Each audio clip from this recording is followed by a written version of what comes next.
Hello বন্ধুরা, আমি শুভ্রা রান্নাঘরে পরিবার চ্যানেলে আপনাদের স্বাগত জানাই। পেঁয়াজকালি আর আলু ভাজা বা ভাজি কিন্তু আমরা অনেক খেয়েছি। আজকে আমি পেঁয়াজকালি, আলু আর দুটো ডিম দিয়ে কিন্তু একটা দারুণ টেস্টি রেসিপি শেয়ার করব। লুচি, রুটি, পরোটা বা গরম গরম ভাতের সাথে এই রেসিপিটা দুর্দান্ত লাগে। শুধুমাত্র এই রেসিপিটা দিয়ে এক থালা গরম ভাত নিমেষে শেষ হয়ে যাবে। চলুন তবে রেসিপিটা দেখে নেওয়া যাক।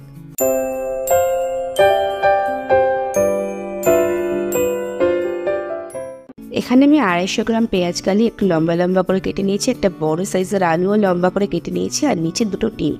একটা মিক্সিং জারে মশলার জন্য নিয়ে নিয়েছি 1 ইঞ্চি পরিমাণে আদা টুকরো করে কেটে, 5 কোয়া বড় সাইজের রসুন নিয়েছি, ছোটো হলে 8 কোয়া রসুন নেবেন, একটা মাঝারি সাইজের পেঁয়াজ আর 5টা কাঁচা লঙ্কা দিয়ে একটা মিহি পেস্ট তৈরি করে নিয়েছি।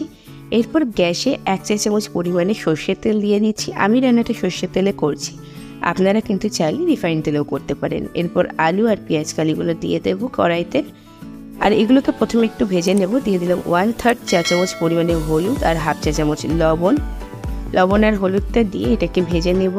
প্রথমে 2 মিনিট মতো লো ফ্লেমে ভাজবো, একটু জল ছাড়বে, তারপর আমি হাই ফ্লেমে দিয়ে জলটাকে টানিয়ে নেব। 4 থেকে 5 মিনিট মতো সময় লাগবে ভাজতে।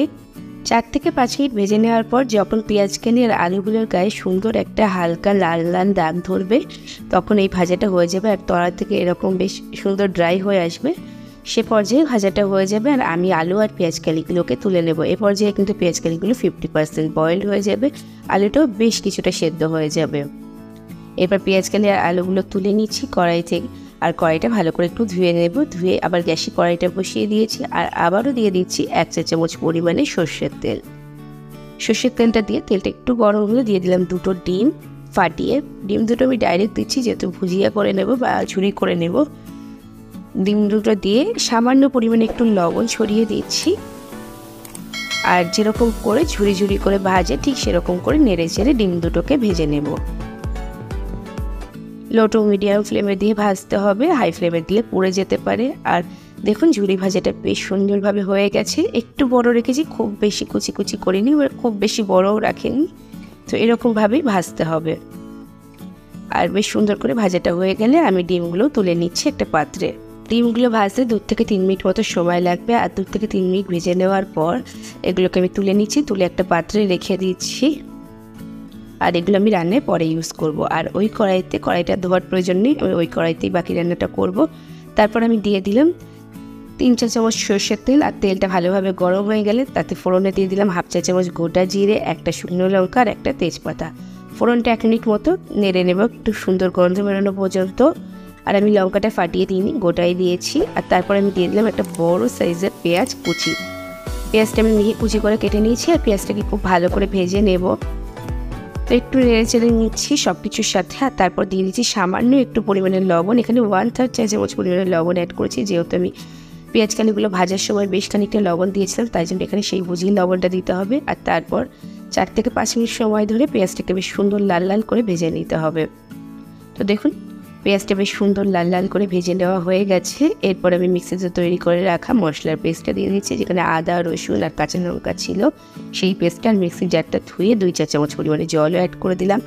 এরপর মশলাটাকে খুব ভালো করে কষিয়ে নিতে হবে, হাই টু মিডিয়াম ফ্লেমে দিয়ে মশলাটাকে কষাবো।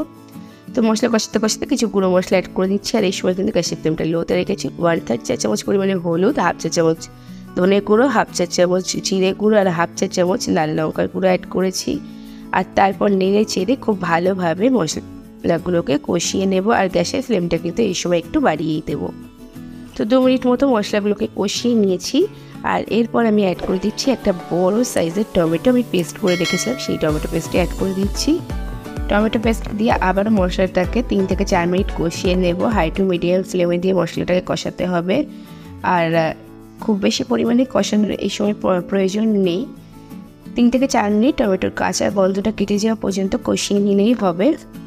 আর যখন টমেটোর কাঁচা গন্ধটা কেটে যাবে ঠিক সেই পর্যায়ে আমি এর মধ্যে দিয়ে দিচ্ছি পেঁয়াজকালি আর আলু ভাজাগুলো আগে থেকে, যেটা আমি ভেজে রেখেছিলাম। আর পেঁয়াজকালি আর আলুটা দিয়ে সমস্ত কিছু আবারও একটু নেড়ে চেড়ে খুব ভালো করে মিশিয়ে নেব আর কষিয়ে নেব। এই রান্নাটা আমি জল ইউজ করব না, এরপর সমস্ত কিছু খুব ভালো করে কষিয়ে রান্নাটা করব।